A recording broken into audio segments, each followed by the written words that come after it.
جو خود کو نہیں پہچانے گا وہ اپنے خالق کو نہیں پہچان سکتا۔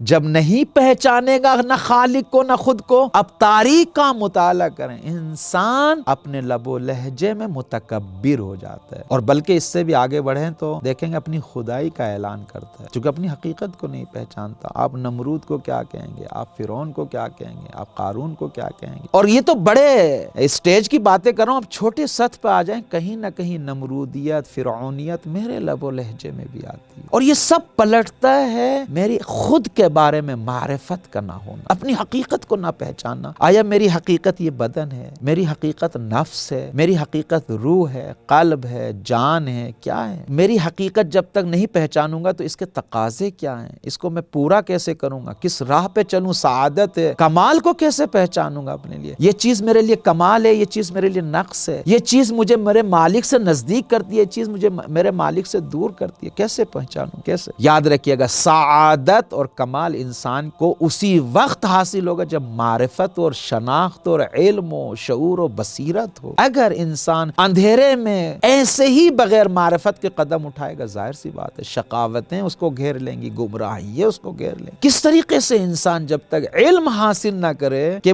میں جو عبد ہوں، فقیر ہوں، ذلیل ہوں، حقیر ہوں، مسکین ہوں، مستکین ہوں، اگر اس کو نہ پہچانوں تو توکل کیسے وجود میں آئے گا؟ مالک سے کیسے وصال کے لیے قدم اٹھائے گا؟ کس طریقے سے وہ اپنا رابطہ برقرار کرے گا؟ کیسے دو آنسو بہائے گا؟ کیسے دل کو توڑے گا؟ اور ظاہر سی بات ہے جب تک انسان خود کو نہیں پہچانے گا، یہ جو دل ہے میرے اندر جو بت بنا بیٹھا ہے، اس کو نہیں توڑوں گا۔ جب نہیں توڑوں گا، خداوند متعال کہتا ہے کہ انا عند المنکسرۃ قلوب، میں ٹوٹے ہوئے دلوں کے پاس رہتا ہوں، نہ اس دل میں جہاں پر دنیا سے وابستگی ہیں، تعلقات ہیں، جہاں انسان دنیا کے زرق و برق و یہاں سے دل لگی کیے ہوئے ہے، تو یہ کیسے ہوگا؟